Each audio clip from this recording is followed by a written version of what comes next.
آگے والا شعر کو اس کا دامن سے مطلب گروہ اولیاء کے دامن، اور آخری زمانے سے قیامت کا زمانہ، گھور کلجگ مہار قبلہ جہاں قریب آ چکی ہو، اس زمانے کی بات کر رہے ہیں۔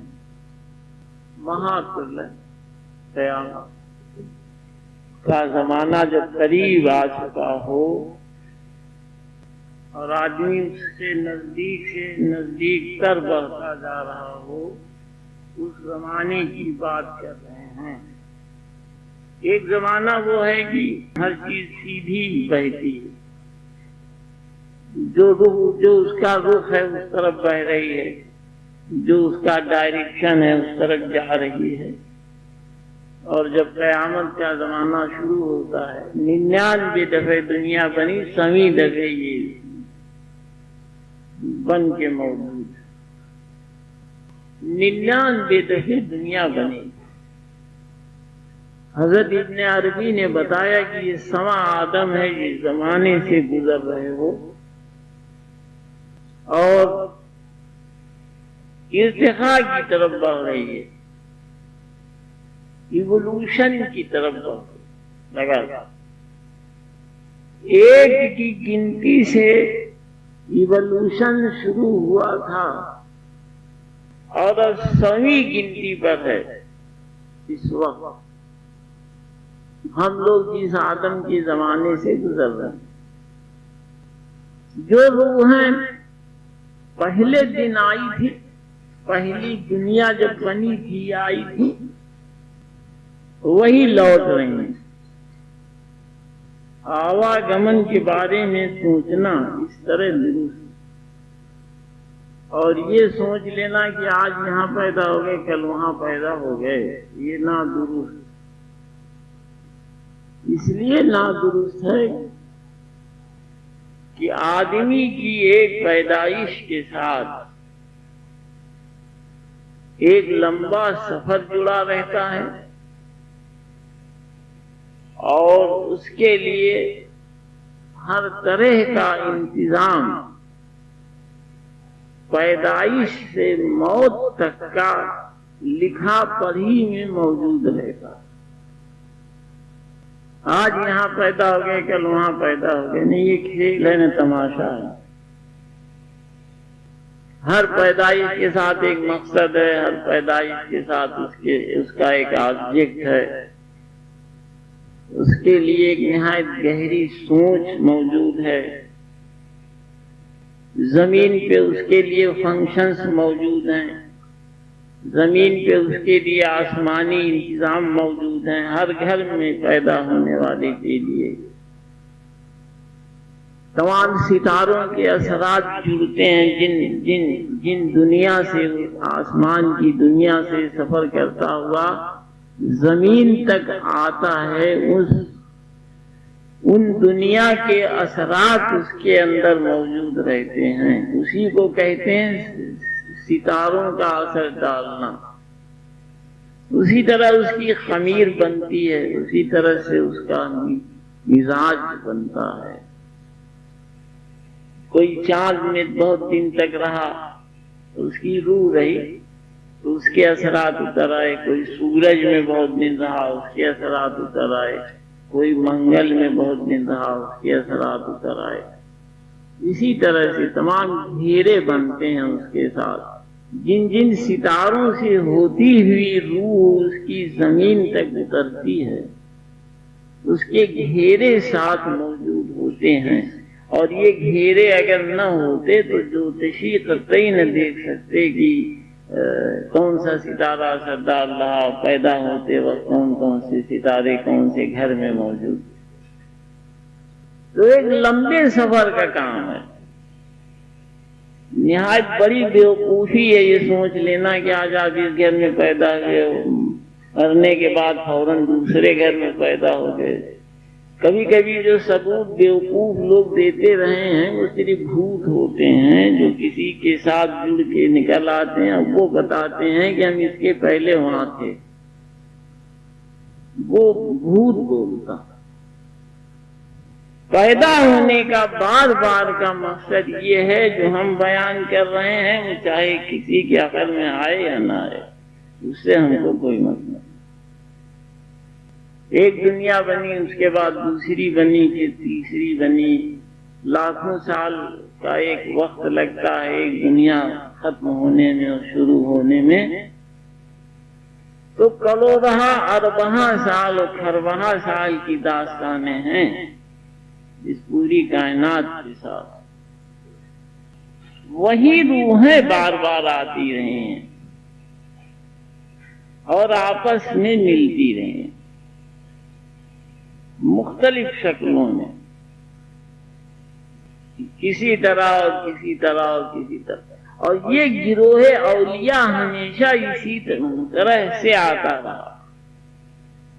ہر زمانے میں جب سے کائنات شروع ہوئی، پہلی اس وقت تھا، اور جب یہ سمی چل رہی ہے اس وقت بھی موجود ہے۔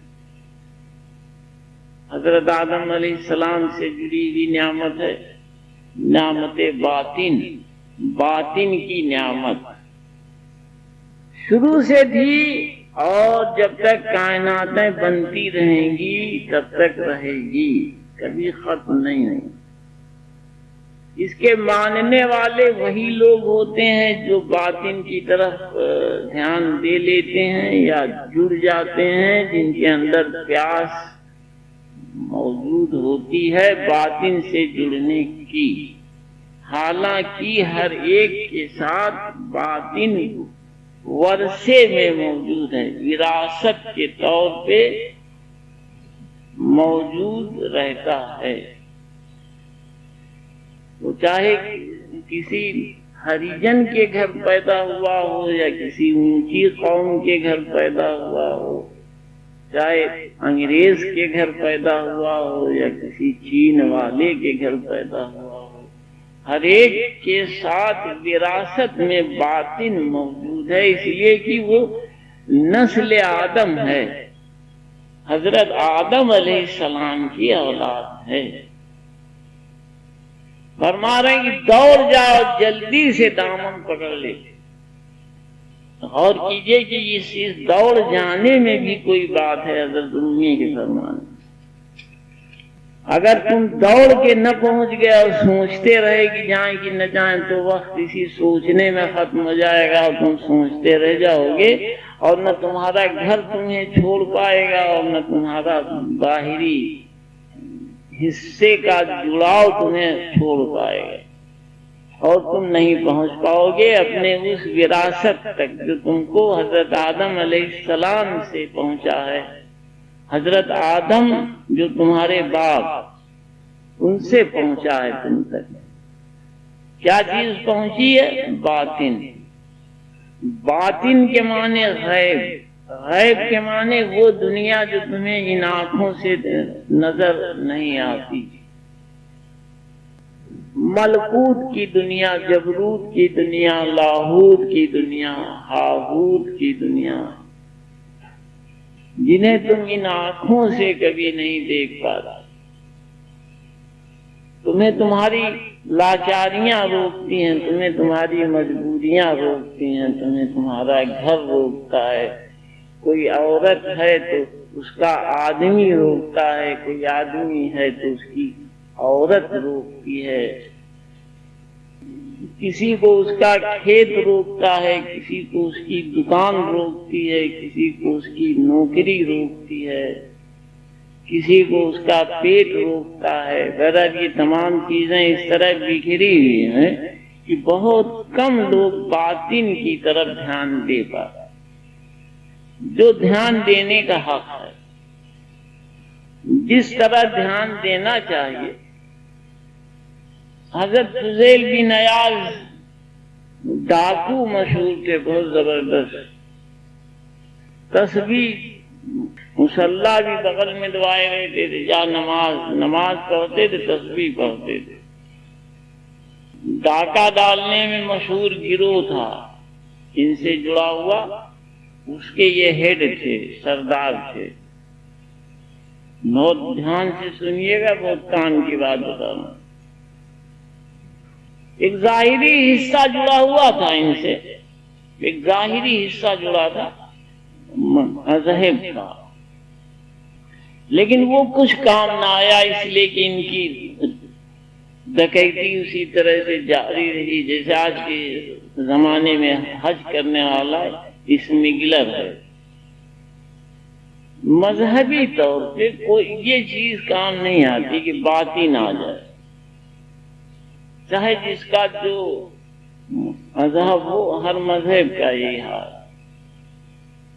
قید مذہب سبب سلب تجرب تعدیل، دلے بے قید زہر قبر مسلمہ برگشت نیاز فرما رہے ہیں کہ میں نے جب مذہبی قید کو دیکھا کہ یہ باطن کے راستے میں رکاوٹ ہے اوپر اٹھنے کے سلسلے میں، تو ہمارا بے قید دل ہر قبر آگ پوجنے والے اور مسلمان سے برگشت ہو گیا، گھوم گیا، اس کا مخالف ہو گیا، اور کھل کے گفتگو فرما رہے ہیں خیال رکھیے، اور اس وجہ سے کھل کے گفتگو فرما رہے ہیں کہ کوئی اٹھان پیدا نہیں ہوتی، چاہے اپنا مذہب کوئی کتنی گہرائی سے کیوں نہ مان رہا ہو۔ حضرت فضیل بن عیاض بھی اسی طرح سے بڑی گہرائی سے مانتے تھے، صبح کی پڑھتے تھے، دوپہر کی پڑھتے تھے، شام والی پڑھتے تھے، پھر رات والی پڑھتے تھے،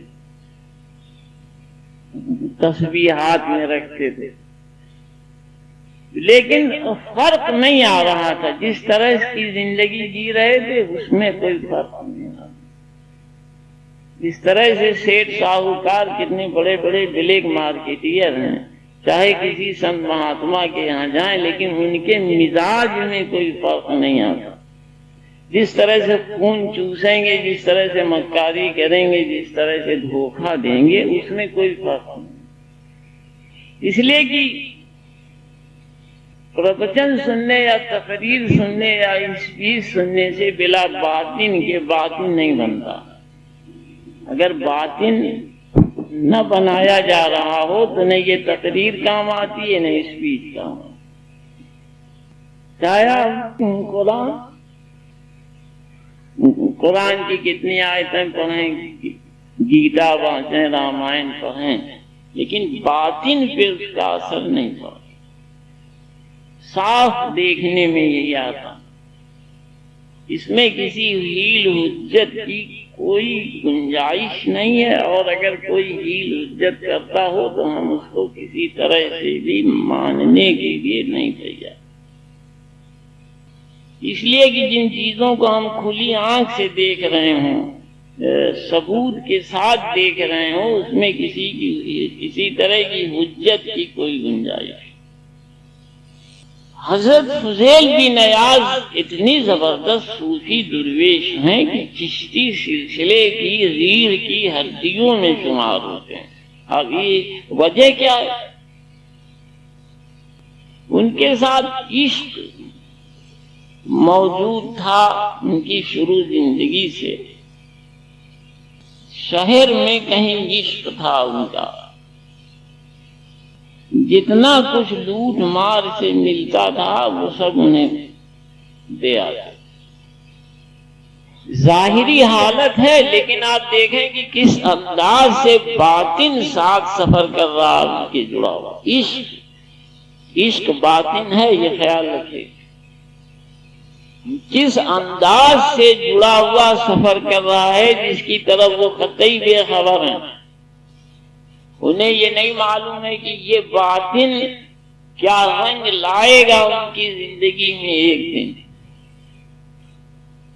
ایک بزرگ ادھر سے گزرے، رات کا وقت تھا، کچھ آواز ان کی زبان مبارک سے نکل رہی تھی کہ کیا ابھی وقت نہیں آیا؟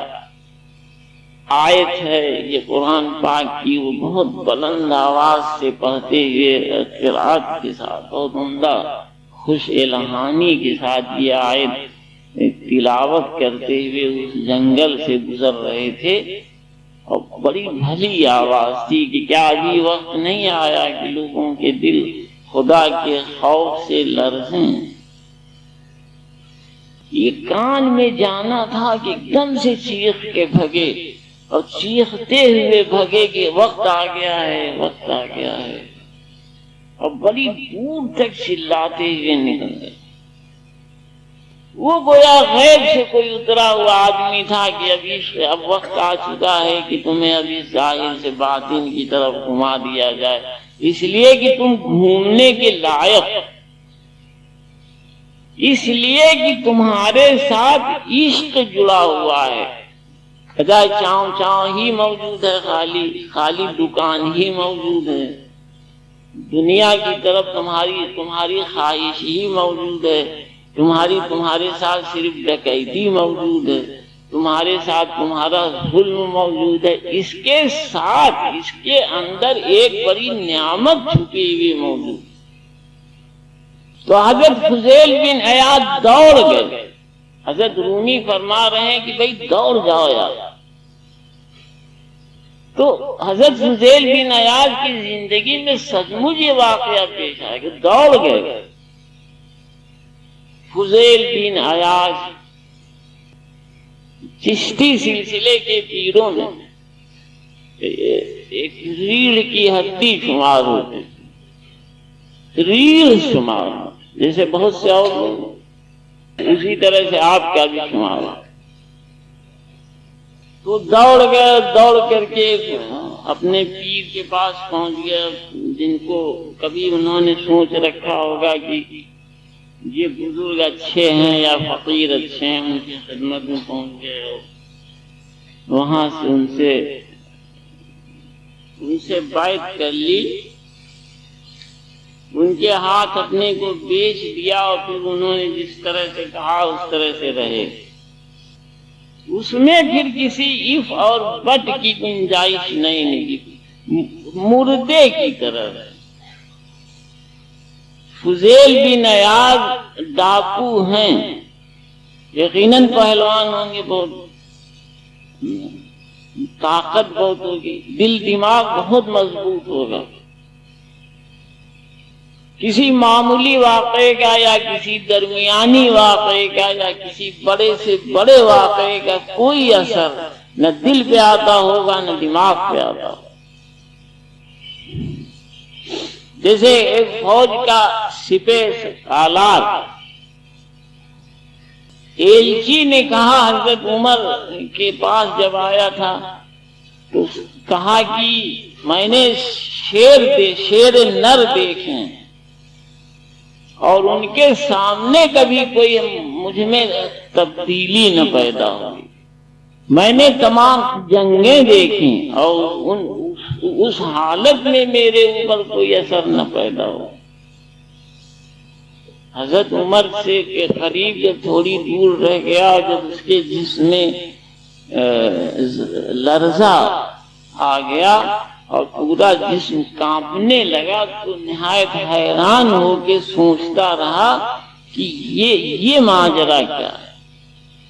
وہ شخص جو پیڑ کے نیچے زمین پہ سویا ہوا ہو، زمین پہ سویا ہوا ہو، جس کے بارے میں ہم یہ سوچ کے آئے ہوں کہ کسی محل میں رہتا ہوگا، اس کے ارد گرد فوجوں کا پہرا لگا ہوگا، اور اس کو اس حالت میں دیکھ رہے ہیں کہ نہ اس کو دشمن کی فکر ہے نہ دوست کی فکر ہے، اتنا مطمئن ہو کے لیتا ہوا ہے کہ جیسے کہ کسی یقیناً کسی آسمانی بادشاہت سے جڑا ہوا ہے،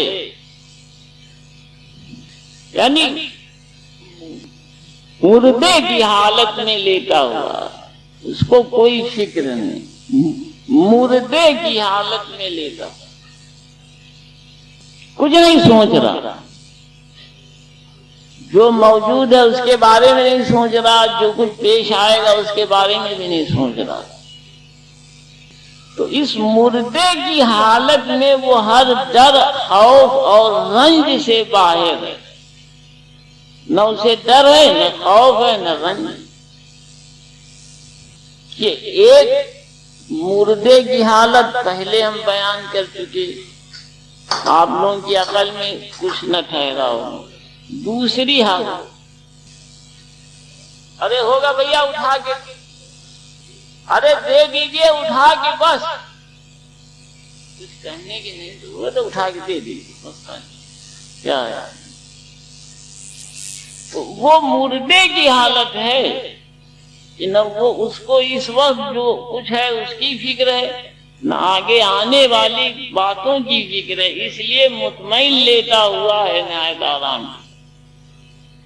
اور ایلچی پہ ایسی ہیبت طاری ہے کہ اس کا پورا جسم کانپ رہا ہے۔ انگریز ہسٹیرینس میں کسی ایک کا نام ہم نے پڑھ رکھا، اس نے بھی اس واقعے کا ذکر کیا۔ وہ ایلچی دنیا چھوڑ کے جانے کہاں نکل گیا، گم ہو گیا، اس لیے اس کا ذکر اتہاس میں آتا ہے۔ لوٹ کے نہیں گیا اپنی نوکری کی طرف، رومن امپائر کی نوکری بھول گیا، بادشاہت سے ملی ہوئی عزت بھول گیا، اس عزت اور عظمت کو دیکھ کر سوچنے لگا کہ میں اتنا مضبوط ہوں کہ شیر کا شکار کرنے نکلا، شیر جھاڑی میں سامنے موجود رہا اور کبھی اس کی ہیبت کا کوئی اثر مجھ پہ نہ پڑا، میں تمام جنگوں میں شامل ہوں، اور اس وقت کسی طرح کی کوئی کمزوری میرے اعصاب میں نہ پیدا ہوا۔ اور یہ کون سا عالم ہے کہ وہ شخص جو ایک مردے کی طرح زمین پہ پڑا ہوا ہے، جس کے بارے میں میں سوچ کے آیا تھا کہ یہ بادشاہ ہے اور کسی محل میں رہتا ہوگا، جس کے لیے انتظام ہوگا تمام فوجوں کا، اس کی دیکھ بھال کا، اس کے لیے حکیم ڈاکٹر ہر وقت موجود رہتے ہوں گے، تو حضرت فضیل بن عیاض کی طرف لوٹ آئیے، بہت مضبوط دل دماغ کے آدمی، اور جب اپنے شیخ کی خدمت میں پہنچے تو اس طرح کے ہو گئے کہ اب مردے کو جیسے چاہا جائے غسل دیا جائے، جیسے چاہا جائے کفن دیا جائے، اور جس طرح سے چاہا جائے اٹھایا جائے، اور جس طرح سے چاہا جائے بٹھایا جائے، اور جس طرح سے چاہا جائے پہنچایا جائے۔ اب وہ کچھ کہے گا نہیں، اتنے مضبوط دل دماغ کے آدمی کی جو کسی کا ایک لفظ برداشت کرنے کے لیے تیار نہ ہو، اور اس مقام پہ اتر ہے۔ ان کے پیر نے کہا کہ بھائی جو کچھ جمع کیا ہے آپ نے سب بانٹ آئیے۔ مرید کر لینے کے بعد فرمایا کہ جو کچھ آپ نے جمع کر رکھا ہے اسے بانٹ آئیے، اور بانٹنے میں اگر آپ کو یہ خیال آ جائے کہ یہ مال فلانے کا ہے اور یہ مال فلانے کا ہے تو اس کے گھر جا کر پہنچائیے۔ اس نے کچھ کے بارے میں دھیان تھا کہ یہ ان سے لیا گیا تھا، یہ ان سے لیا گیا تھا، ان سے لیا گیا تھا، تو ان کے گھروں پہ جا کے دے آئے۔ اب جن کے بارے میں نہیں معلوم ہو سکا کہ یہ کن کا ہے بھائی، تو اسے اس کے لیے حکم دیا کہ اس کو بانٹ دو، غریبوں میں بانٹ دو، اور اپنے لیے کل کا کچھ جمع نہ کرنا، یہ حکم تھا ان کے لیے خاص طور سے۔ حضرت فضیل بن عیاض کو ان کے شیخ نے پیر نے حکم دیا تھا کہ کل کے لیے کچھ جمع مت رکھنا اپنے پاس۔ تو وہ بغداد کا بادشاہ ملنے گیا تھا، شاید آپ لوگوں کے دھیان میں آ جائے، دروازہ کھلوانا چاہا انہوں نے تو انکار کر دیا کہ ہمیں فرصت نہیں۔